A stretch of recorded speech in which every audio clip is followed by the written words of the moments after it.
Ahmed, we've often argued, we've often discussed, if all the lambs in the world were to get together and to sign a covenant that it is not right for the wolves to eat the lambs, and the wolves did not sign, what value would such a document have? We come from a part of the world where there's a lot of war, so we're used to seeing migration.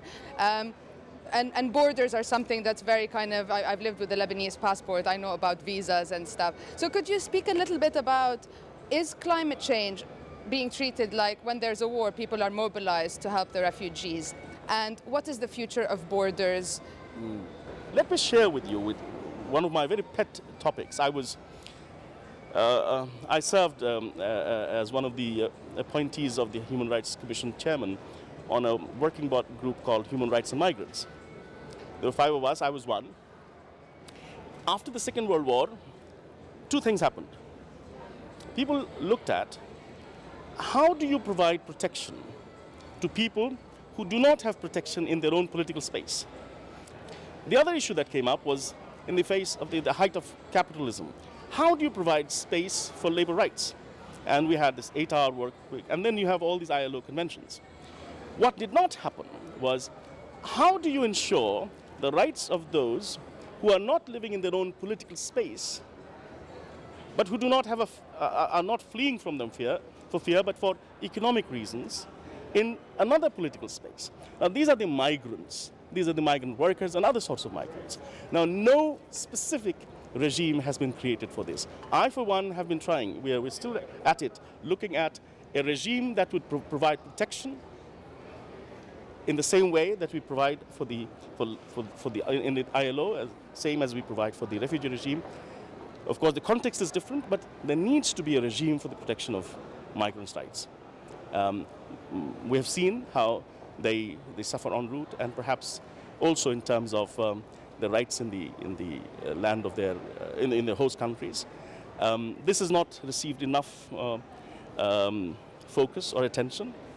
Many countries which are signatories to the Refugee Convention are acting as fortresses against migrants. Countries which are, the result of migration. I come from Lebanon, and I'm used to seeing people displaced by war. So are refugees, because of climate change, treated the same way as war refugees? What we are trying to focus, therefore, is the non-optional. The fact that displacement induced by climate change is not an option. It is forced. And therefore, there is a greater humanitarian tragedy involved in this. And therefore, it needs a greater humanitarian response. But as I said, today, humanitarian assistance, development, all of this, there has been a sad securitization. When there is a security challenge, people respond to that development challenge. Otherwise, they do not. Could you please start by introducing yourself? I'm Ahsan Uddin Ahmed. I'm a researcher working in Bangladesh. I'm based in Bangladesh. And what's your research on? I've been, engaged in research on climate change issues, on global change issues in general, but more specifically on climate change issues. Primarily adaptation at national level as well as at community level. So communities are heavily affected by climate change, especially in Bangladesh, and there's a huge movement of people. Could you describe this movement a little bit? Well, it is obvious that in Bangladesh, our people have been experiencing climate variability, but nowadays climate change is making lives extremely difficult. Of course, we have a huge non-government activist groups, those who are working on a number of issues, human rights issues, and the fundamental issue of considering climate change or recognizing climate change as a human rights issue, that was the most crucial part. How exactly does climate change affect human rights? Well, if a person goes to the sea and doesn't come back, you can report it as missing, but probably he has lost his life.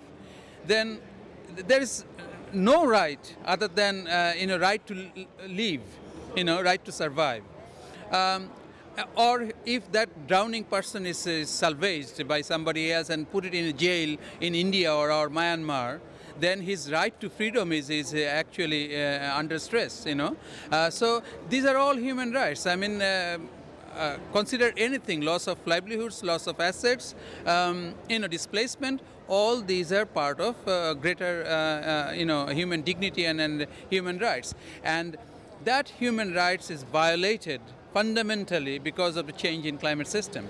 Tell me a little bit about displacement and migration. Have we seen anything on this scale before because of changing climate patterns?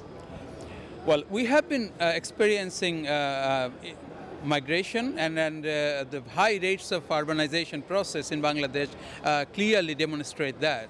But now it is happening in such a scale which is unprecedented. And I was just trying to explain that if you look the budgetary allocation over the last, say, 15, 20 years, clearly it is demonstrated that now, because of the new and huge climate victims, our government has to actually curtail its development budget and provide the minimum for poor people to live. And increased their spending on social safety net. And that is a clear indication what is happening in Bangladesh. And this is just the beginning. I'm afraid if these talks doesn't produce any good for the global poor, then probably countries like Bangladesh, all the LDCs, African LDCs, seeds, will probably be listening the same story over and over again from all these countries. This is just the beginning, but the problem will be much bigger in incoming years. This is internal migration. And what about displacement when people have to go to another country because their lives are ravished? I'm afraid I don't know the answer. All I can see that already in urban fringes, the problems are occurring. Of course, local people doesn't like that. But people are coming in and fighting for the same job, perhaps the lowest paid job, but fighting for the same job. And the local poor, quote unquote, they are experiencing all on a sudden competition. And this has created social tension already. And if that is escalated and the scale, covers a number of countries, then probably it will be a major catastrophe in future, because the social cohesion will totally be destroyed because of all these things happening simultaneously. Borders are already very closed between countries. It's very hard to move around. Do you think there should be special leeway given to victims of climate change? Certainly, because climate change is caused by those, especially, the Annex 1 countries themselves have identified them as the culprit and put it in Annex 1. So we know that they have accepted their responsibility. Now, if this is caused by their greenhouse gas emission, then they should create an opportunity for internationally facilitated migration of these climate victims.